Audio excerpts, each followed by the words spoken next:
Et bonjour à tous, bienvenue sur la chaîne de Callistas to the Moon. Aujourd'hui, nouvelle vidéo analyse technique sur le Bitcoin.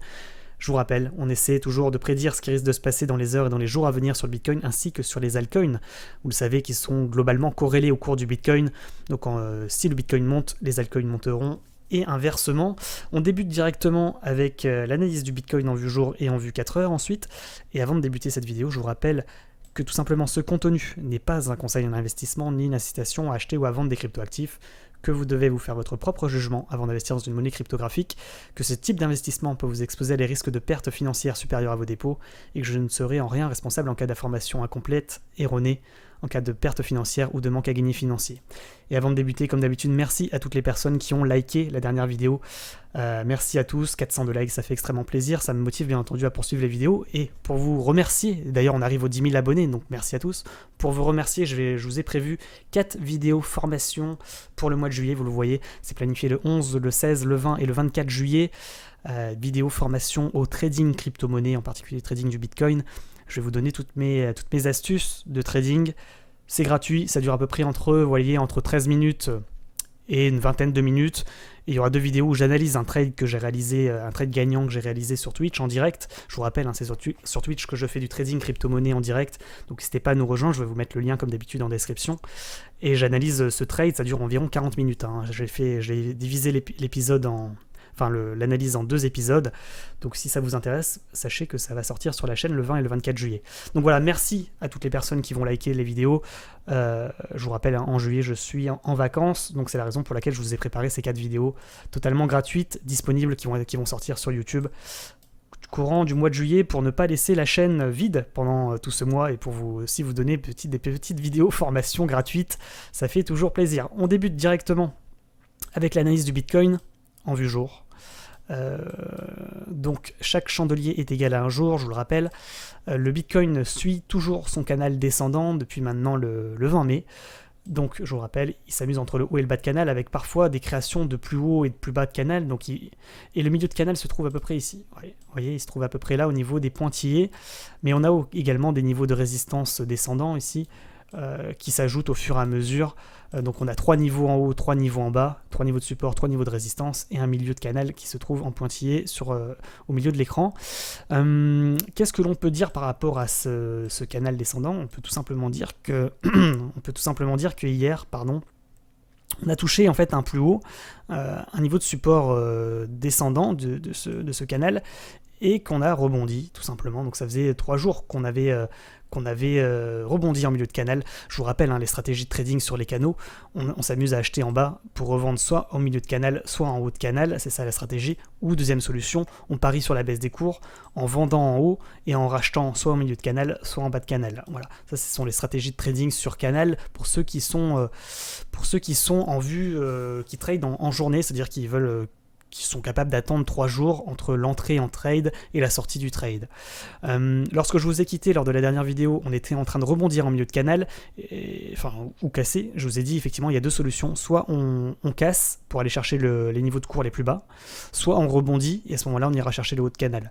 C'est ce qui s'est passé, le marché a décidé de rebondir tout simplement et ces 3 derniers jours ont été finalement haussiers et on a touché le point haut, le haut de canal, c'était hier environ aux alentours de quelle heure ? Hier soir, tout simplement. On a rebondi en milieu de canal. En haut de canal, pardon. Et pour terminer, par rapport à cette information que je voulais vous donner en vue jour, c'est tout simplement, hier, on a entamé un rebond en haut de canal pour aller cette fois-ci peut-être retester le milieu de canal. Donc voilà, donc ça risque effectivement, entre le haut de canal et le bas de canal, il y a à peu près 11%, ça risque de chuter de 11%, ça serait l'objectif dans le cas où effectivement on aurait un rebond confirmé pour aller chercher le milieu de canal. Et je vous rappelle que si ça casse le milieu de canal, le cours ira encore plus bas pour aller chercher le bas de canal et à peu près à 27-28 000 $. Voilà pour ce qui est de la vue jour. Donc je vous rappelle que chaque chandelier est égal à un jour, donc ça peut prendre plusieurs jours pour arriver. Maintenant, il faudrait attendre la clôture de ce chandelier dans 13 heures pour avoir la confirmation du rebond. Pour le moment, en fait, si vous souhaitez avoir l'information en avant-première, j'ai envie de vous dire, avant que ce chandelier ne clôture, il faut regarder le cours en vue 4 heures. Et qu'est-ce que l'on voit en vue 4 heures? On voit qu'on a un magnifique triangle symétrique sur le Bitcoin. C'est ce que je vous ai dit hier sur Discord, mais je vous l'ai également dit sur Telegram ce matin.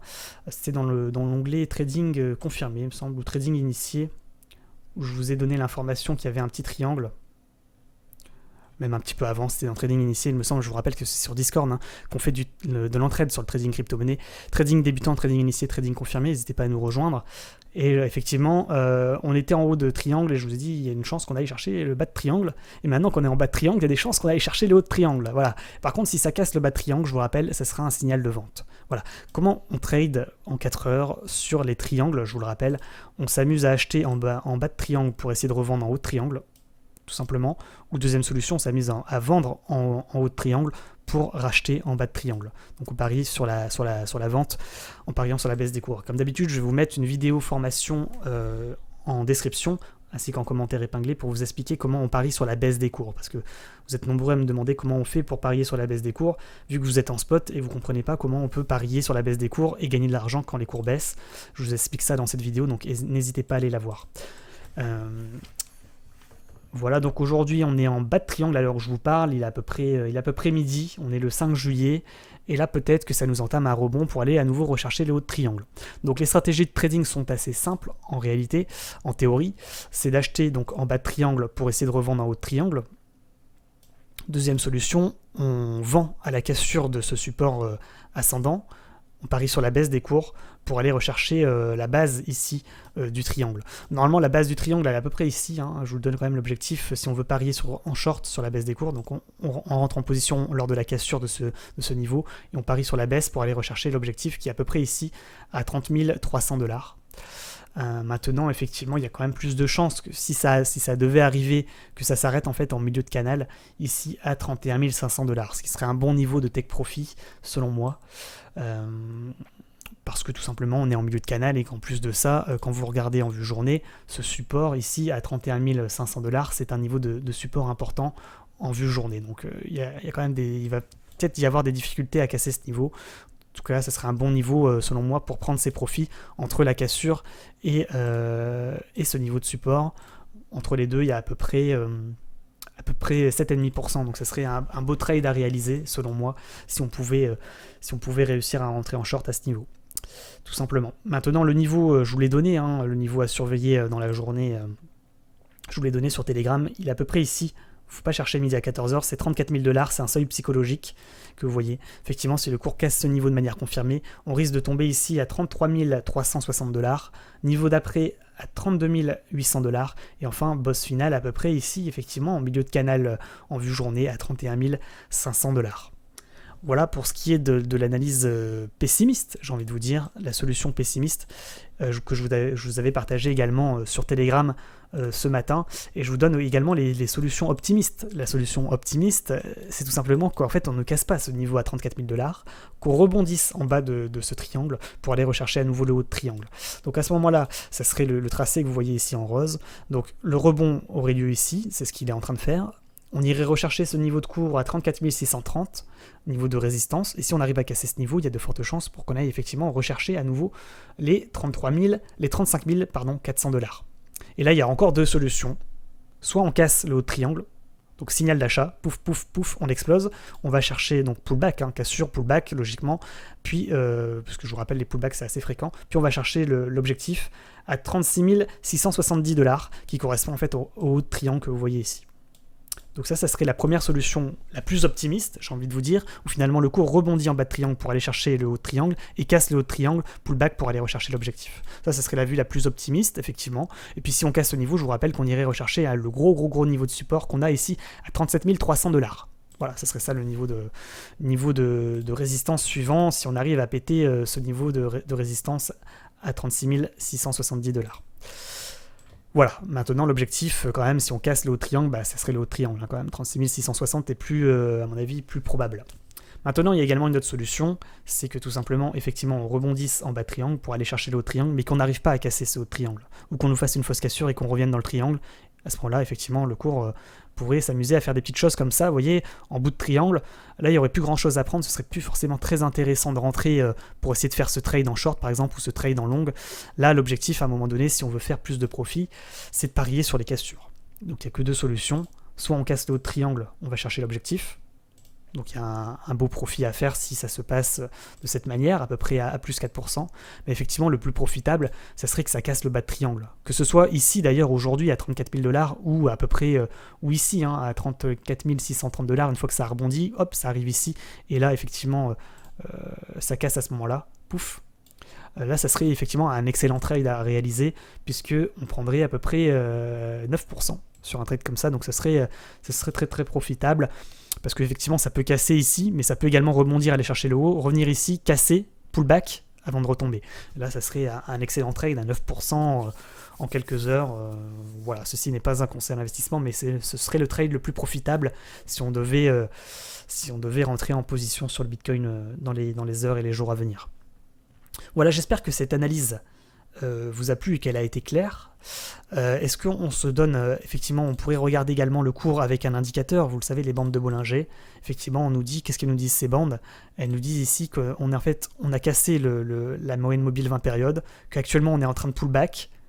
Il y a deux solutions, soit on pullback pour mieux retomber et aller chercher l'objectif ici à 32 750 $, soit en fait c'est une fausse cassure, on pullback, mais on arrive à repasser au-dessus de cette moyenne mobile 20 périodes, et auquel cas, ça serait sympa pour aller rechercher les 35 000, voire ici, les 36 000 $. Voilà, ça c'est la vue 4 heures. Donc ça on parle en vue, on parle pour dans quelque part les 24 heures, les 24 heures à venir. Maintenant, en vue journée, je vous rappelle également, tac, on va remettre les tracés chartistes, qu'on est en haut de canal, et qu'il y a un risque de... en fait, la probabilité, ce serait qu'on rebondisse en haut de canal pour aller rechercher le milieu de canal, pour ceux qui veulent trade en vue jour. Et qu'est-ce que nous dit Bollinger? Bollinger nous dit qu'effectivement, là, on teste en fait de repasser au-dessus de cette moyenne mobile 20 périodes que l'on voit en vue jour, pour peut-être, donc cassure, vous voyez, on va chercher la moyenne mobile 20 périodes, on casse, on pull back, pour mieux peut-être redécoller et aller rechercher les 38 000 $. Voilà, c'est ce que nous dit l'indicateur, mais une autre solution, c'est qu'on casse la moyenne mobile 20 périodes, qu'on pull back, mais en fait, qu'on repasse en dessous de cette moyenne mobile 20 périodes pour aller rechercher les niveaux de cours en dessous, ici à 33 400, voire ici à 32 700 $. Voilà, tout simplement. Donc on va regarder effectivement avec les tracés chartistes, ça correspond plutôt pas mal. Hein. Effectivement, si on ne repasse pas au-dessus de cette moyenne mobile 20 périodes, on irait rechercher ici la résistance à 31 550. Voilà, c'est plutôt cohérent. Maintenant, si on arrive à casser, et que finalement on rebondit en bas de triangle, il faut essayer de relier toutes les vues en vue jour ou en vue 4 heures. Donc on rebondit en bas de triangle, on repasse au-dessus de la moyenne mobile 20 périodes, et là l'objectif effectivement, si on casse, ça serait ici 36 660, voire ici les 37 300 $, qui serait un bon niveau de revente, selon moi, sur le Bitcoin, si ça casse le haut de triangle. Voilà, j'espère que c'est clair, que je ne vous ai pas embrouillé avec Bollinger. Quand même, c'est un indicateur qui peut effectivement nous confirmer ou nous infirmer notre analyse technique. Maintenant, je trouve que quand même, si vous voulez suivre vraiment le Bitcoin dans les heures et les jours à venir, le plus intéressant, ça reste de regarder en 4 heures le cours et de tracer votre triangle, comme je l'ai tracé ici, avec un point bas ici le 26 juin, un point haut le 29 juin 18h, ensuite un deuxième point haut le 4 juillet 22h, et ensuite les deux points bas que vous voyez ici, le 2 juillet 10h et le 5 juillet 10h. Pour suivre le Bitcoin, à mon avis, c'est ce qu'il y a de plus pertinent pour savoir s'il vaut mieux rentrer en short sur cassure du bas de triangle ou en long sur cassure du haut de triangle. Voilà ce qui, selon moi, les deux trades qui sont en fait les plus profitables. Parier sur la cassure, on va chercher l'objectif à plus 4, voire plus 5,5% en long, soit parier sur la vente ici, sur cassure du niveau à 34 000, ou sur cassure, si ça remonte pour rebondir, tac, et puis sur cassure effectivement du niveau à 34 600 pour aller rechercher les niveaux de cours ici à moins 5%, voire à moins 8%. Voilà, j'espère que cette analyse est complète et qu'elle vous a plu. On va s'arrêter là parce que je ne vais pas faire votre top 10 des des altcoins puisque globalement ils sont tous corrélés, je vous le rappelle, au Bitcoin. Donc il n'y a pas vraiment d'intérêt de les analyser une fois de plus. Merci à toutes les personnes qui vont liker cette vidéo, qui vont s'abonner. Je vous rappelle que vous êtes que très peu finalement à vous être abonné à la chaîne et à avoir activé la cloche. Donc vous ne recevez pas forcément les notifications des nouvelles vidéos. Donc n'oubliez pas d'activer cette petite cloche. On va s'arrêter là. Et également, pour terminer, n'hésitez pas à nous rejoindre sur Telegram.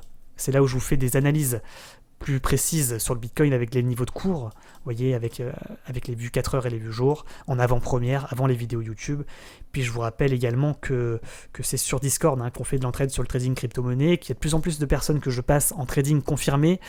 Pour vous, en fonction de votre niveau, on vous passe dans les différents channels, trading débutant, trading initié, trading confirmé. Voilà, donc bravo à tous ceux qui sont passés en confirmé, qui ont fait des trades gagnants ces derniers jours sur le Bitcoin. Je vous rappelle qu'on est plus de 5500 à s'entraîner, donc à s'entraider sur le Bitcoin et sur l'investissement, sur le trading des crypto-monnaies. Donc n'hésitez pas à nous rejoindre. Et puis pour terminer, n'hésitez pas à me rejoindre sur Twitch. C'est là où je fais du trading crypto-monnaie en direct sur le Bitcoin, scalping en vue 1 minute. Donc si ça vous intéresse, comme d'habitude, je vous mets le lien en description. On va s'arrêter là. Bonne journée à tous, bon trading à tous. Et puis à demain peut-être, ou à après-demain plutôt, pour une nouvelle vidéo sur YouTube. Je vous rappelle quand même qu'au mois de juillet, je suis en vacances et que vous avez 4 vidéos formation qui vont tomber. Merci à vous pour votre force et pour vos encouragements. Bonne journée et à bientôt. Ciao, ciao.